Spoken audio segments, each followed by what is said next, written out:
بسم اللہ الرحمن الرحیم۔ السلام علیکم۔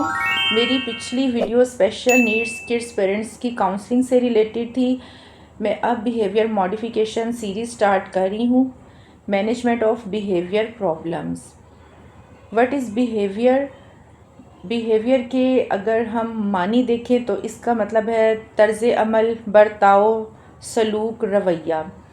اور اس کی جو ڈیفینیشن ہے اس میں انسانی رویے یا بیہیویئر سے مراد وہ تمام قابل مشاہدہ اعمال ہیں جو ایک انسان انجام دیتا ہے۔ اس میں physical movements, facial expressions, spoken words, habits اور سوشل انٹریکشنز شامل ہیں۔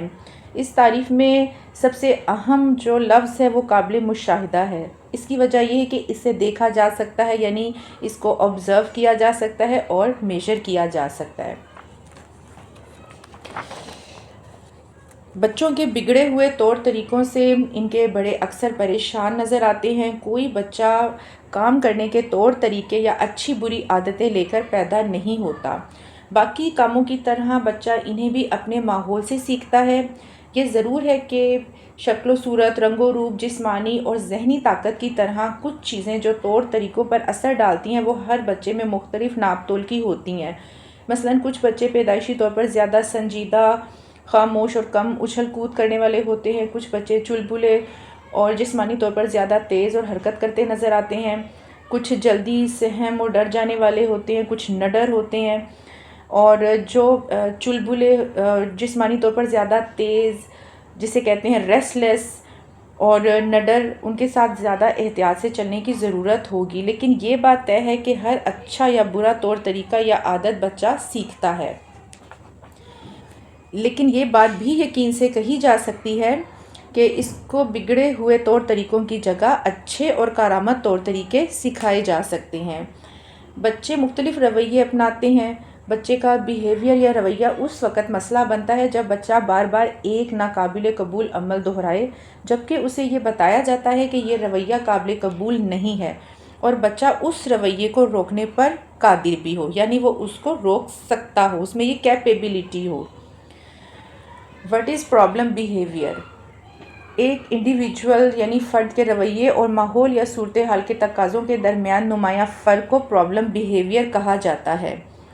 یہ ٹرم یعنی پرابلم بیہیویئر صرف ایسے رویے کے لیے استعمال ہونی چاہیے جسے بچہ سیکھ کر چھوڑ سکتا ہو، یعنی وہ رویے کو نہ کرنے کی صلاحیت سیکھ سکتا ہو، جیسے ہم نے پہلے بھی بات کی ہے کہ وہ اس رویے کو، اس ناقابل قبول رویے کو روکنے پر قادر بھی ہو۔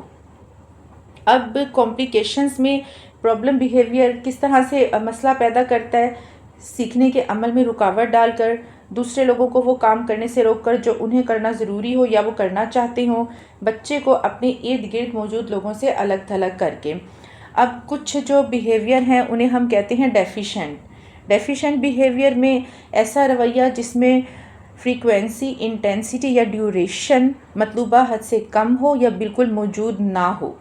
اس میں کس قسم کے بیہیویئرز شامل ہیں؟ شارٹ اٹینشن سپین، شائنس، شرمیلا ہونا، نان کمپلائنس ٹو انسٹرکشنز کے بچہ جو ہے وہ بات ہی نہیں سنتا، ہدایت پہ عمل نہیں کرتا، ڈیپینڈنس، دوسروں پر زیادہ انحصار کرنا، لیک آف موٹیویشن۔ اور اب کچھ بیہیویئرز جو ہیں پرابلم بیہیویئرز ایکسیس میں ہوتے ہیں، ان میں ایسا رویہ جو کہ فریکوینسی، انٹینسٹی یا ڈیوریشن کے لحاظ سے معمول سے زیادہ ہو۔ ان کی ایگزامپلز میں ہے ہائپر ایکٹیویٹی، وہ بچے جو کہ بالکل بھی ٹک کے نہیں بیٹھتے، بہت زیادہ ریسٹلیس ہوتے ہیں۔ ڈسٹریکٹیبلٹی، بچہ جو ہے وہ فوکس نہیں کر پا رہا ایکٹیویٹی پہ، فوراً ہی ادھر ادھر دیکھنا شروع کر دیتا ہے۔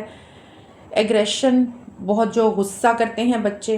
ڈسٹرکٹیو ٹینڈنسیز، بچوں میں یہ بھی ہوتی ہیں، چیزوں کی توڑ پھوڑ کرنا۔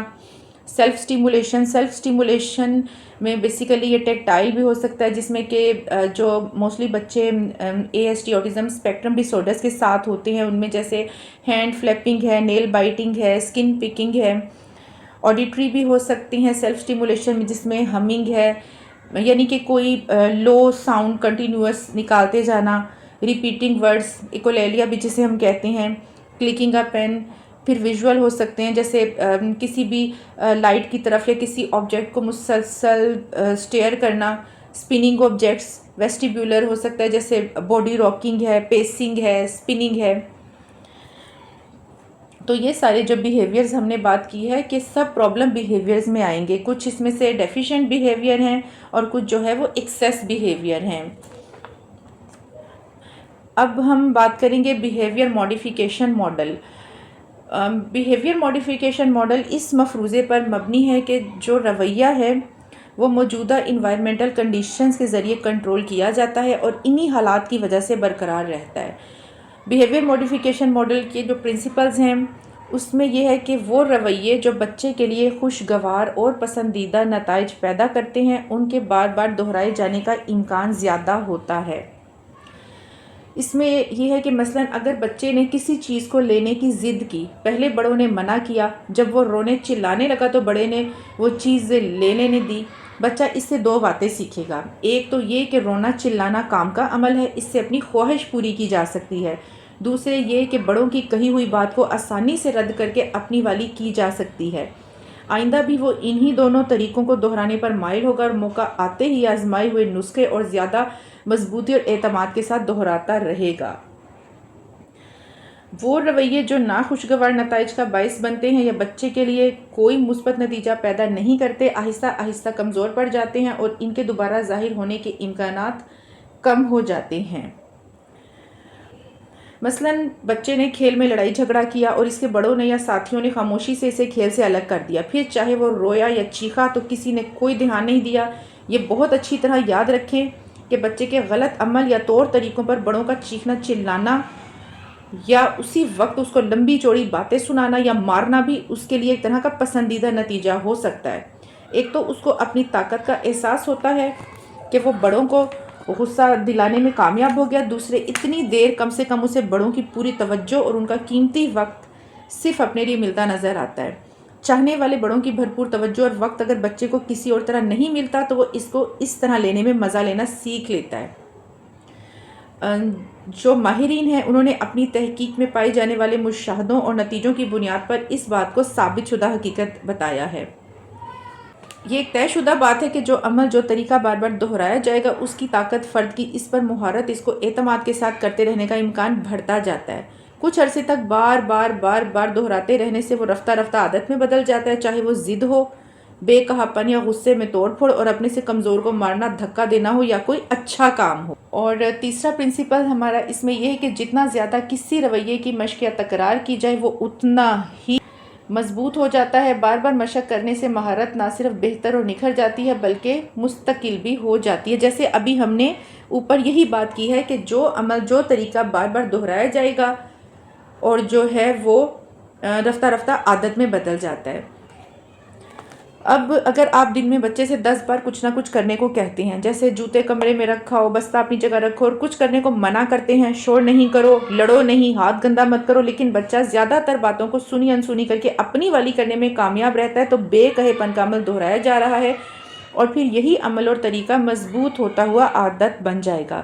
خیال رکھیں کہ خاص طور سے ایک ضدی اور غیر سنجیدہ بچے سے آپ صرف ایسی چیزوں کو کرنے یا نہ کرنے کا مطالبہ کریں جو بچے کے لیے اہم ہیں، اور جب مطالبہ کریں تو ضرور بچے سے اس کو پورا کروا لیں، چاہے آپ کو جوتا اس کے ہاتھ میں پکڑا کر اس کو کمرے میں لے جا کر رکھوانا ہو. پھر اس پر اس کی تعریف بھی کریں کہ یہ اس نے اچھا کام کیا. اسے یہ موقع نہ دیں کہ وہ آپ کی بات رد کر کے اپنی والی کر لے، ورنہ بار بار جب بچہ بے کہے پن کا عمل دہرائے گا تو اس پر اس کی مہارت بڑھتی جائے گی.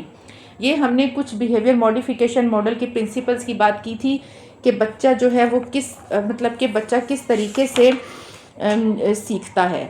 اب یہ اس میں بچہ جس طرح ہم نے بات کی کہ اچھا بیہیویئر بھی سیکھ سکتا ہے، برا بیہیویئر بھی سیکھ سکتا ہے. تو انشاءاللہ نیکسٹ ویڈیو میں ہم بیہیویئر ماڈیفیکیشن ٹیکنیکس کی بھی بات کریں گے، لیکن اس سے پہلے میں نے یہ چیزیں اس لیے ایکسپلین کی ہیں تاکہ اچھے طریقے سے بیہیویئر پرابلمز جو ہیں ان کے بارے میں جو ہے پتہ چل جائے. اوکے جی، امید ہے کہ آپ نے اس ویڈیو سے بہت کچھ سیکھا ہوگا. جزاک اللہ خیر. اللہ حافظ.